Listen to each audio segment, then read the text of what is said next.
Bienvenidos, esto es el podcast de Despertar.cr con las principales informaciones del viernes. Arrancamos. Un informe original sobre el estado de la pista de aterrizaje del Aeropuerto Internacional Daniel Oduber Quirós fue modificado para justificar la solicitud de inclusión del proyecto de rehabilitación en un decreto de emergencia en relación con los efectos de la tormenta tropical Bonnie.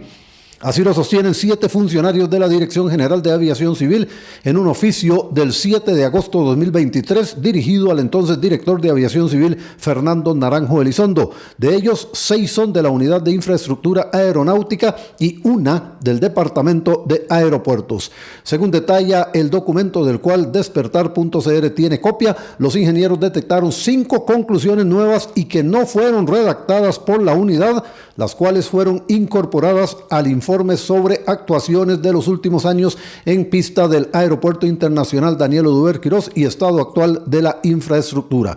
Este informe fue modificado y tomado como base para la elaboración del documento solicitud de inclusión en decreto de emergencia ante afectación grave de la pista de aterrizaje del Aeropuerto Internacional Daniel Oduber Quirós. Se lee en la nota suscrita por esas 7 personas. Como parte de las carreras maratónicas que emprende el Ministerio de Ciencia, Innovación, Tecnología y Telecomunicaciones ante el inminente vencimiento de las concesiones de radio y televisión, ahora propone una extensión de 1 año a los títulos habilitantes actuales. Vía decreto, el Poder Ejecutivo procura una reforma parcial del reglamento a la Ley General de Telecomunicaciones, para lo cual el MICIT dio 10 días hábiles para que los interesados participen de una consulta pública. Según el MICIT, entre las razones por las cuales se plantea el decreto está darle una solución inmediata al vencimiento de las concesiones a fin de asegurar la continuidad del servicio de telecomunicaciones a favor de los usuarios y dotar de seguridad jurídica a los concesionarios del servicio de radiodifusión sonora y televisiva de acceso libre y gratuito. Hay que recordar que el presidente de la República, Rodrigo Chávez, ha insistido en que se debe sacar las concesiones a licitación para poder incrementar el monto que pagan las empresas de radiodifusión y de televisión por el uso de ese bien del Estado. Al menos 300 expropiaciones que se requieren para completar la ampliación de la carretera San José-San Ramón siguen pendientes 34 años después de que se comenzó a hablar de esa obra y cuando las autoridades del Ministerio de Obras Públicas y Transportes esperan sacar a licitación 4 intercambios en ese proyecto.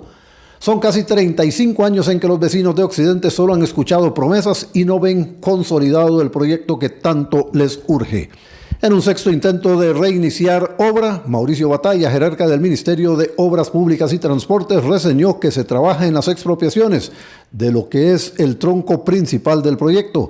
El anuncio sobre las expropiaciones pendientes se da en momentos en que Batalla anunció que saldrán a licitación de forma separada la construcción de los 4 intercambios que se harán: El Coyol, Grecia, San Ramón y Naranjo. En cada uno de estos intercambios están pendientes 5 expropiaciones, por lo que son 20 procesos que se deberán completar para dar paso a los trabajos. Aquí es importante recordar que el anterior ministro de Obras Públicas y Transporte, Luis Amador, decidió retirar de la responsabilidad por estas obras al fideicomiso que se había suscrito con el Banco de Costa Rica, aduciendo que era muy caro.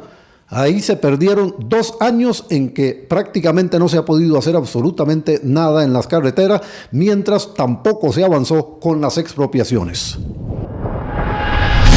El Banco Central de Costa Rica señaló que siempre ha actuado apegado al ordenamiento jurídico. Esto luego de que se dictaminara en la Comisión de Ingreso y Gasto Público de la Asamblea Legislativa un informe de mayoría que pide la destitución del presidente ejecutivo Roger Madrigal. En esa línea, el Central detalló que en el artículo 5 de su ley orgánica se asigna como función de la entidad la promoción de condiciones favorables al robustecimiento, liquidez, solvencia y buen funcionamiento del sistema bancario nacional.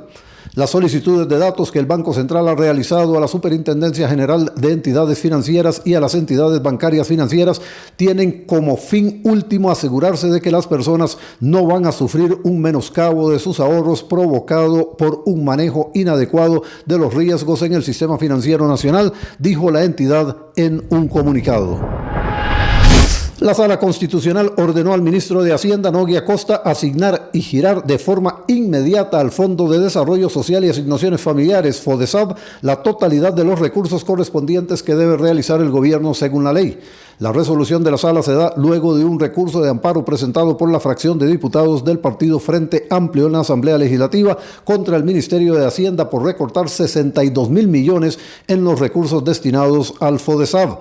Asimismo, se le ordenó a Acosta realizar las acciones administrativas y presupuestarias pertinentes, incluyendo la presentación a la Asamblea Legislativa de los respectivos proyectos de presupuesto extraordinario.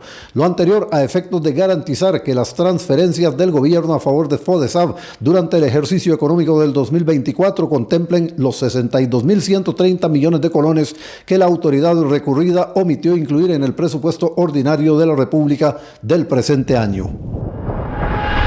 En el plano internacional, desde Managua, Nicaragua, el gobierno de Nicaragua culpó este viernes a los líderes de las protestas opositoras de 2018 de provocar numerosas víctimas y millonarios daños en el aniversario del inicio de esas movilizaciones.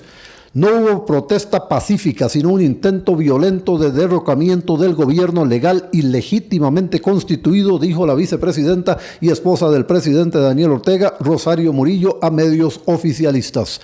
Las protestas de 2018 derivaron en 3 meses de bloqueos de calles y choques entre opositores y oficialistas que dejaron más de 300 muertos según los datos de la ONU.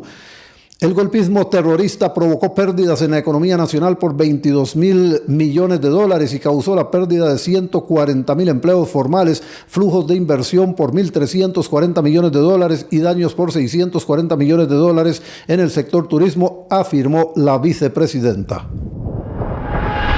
Desde Nueva York, Estados Unidos, el histórico juicio a Donald Trump entrará la próxima semana en una nueva fase con la presentación de argumentos acusatorios y el desfile de los testigos, una vez que este viernes concluyó la composición del jurado que sellará la suerte del ex magnate republicano que aspira a volver a la Casa Blanca.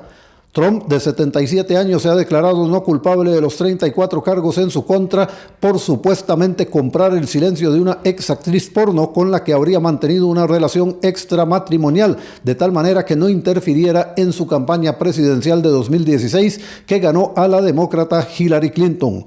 4 días ha demorado el juez en seleccionar entre cerca de 200 candidatos al jurado que tendrá la enorme responsabilidad y la presión de juzgar a lo largo de 6 semanas al primer expresidente en la historia de Estados Unidos que se sienta en el banquillo penal. Además, a quien es candidato a volver a la Casa Blanca en las elecciones del 5 de noviembre del presente año.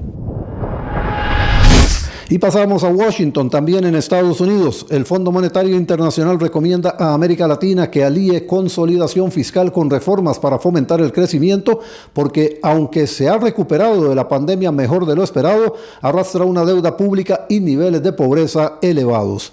La región ha demostrado resiliencia debido en parte a los avances en el fortalecimiento de los marcos macroeconómicos, declaró este viernes Rodrigo Valdés, director del Fondo Monetario Internacional para América Latina y el Caribe, en rueda de prensa. Pero como buena parte de los países rozan su potencial, la actividad se ha moderado durante los últimos trimestres, explica el funcionario. El fondo prevé que la economía regional crezca 2% este año, en comparación con 2,3% en 2023. Por países, las previsiones de crecimiento son dispares. Brasil, por ejemplo, con un 2,2%, México con un 2,4%, Bolivia con apenas un 1,6%, Colombia con un 1,1%, Ecuador que caerá a 0,1%, Paraguay con un 3,8%, Perú con un 2,5%, Uruguay con un 3,7% y Venezuela con un 4%. Para Centroamérica el dato global es de 3,9% y el Caribe un 9,7%. Hasta aquí este repaso de las principales informaciones del día viernes. Les recordamos que pueden seguirnos en todas las plataformas de podcast, también en todas las plataformas de redes sociales y por supuesto en despertar.cr. Nos reencontramos el próximo martes. Gracias.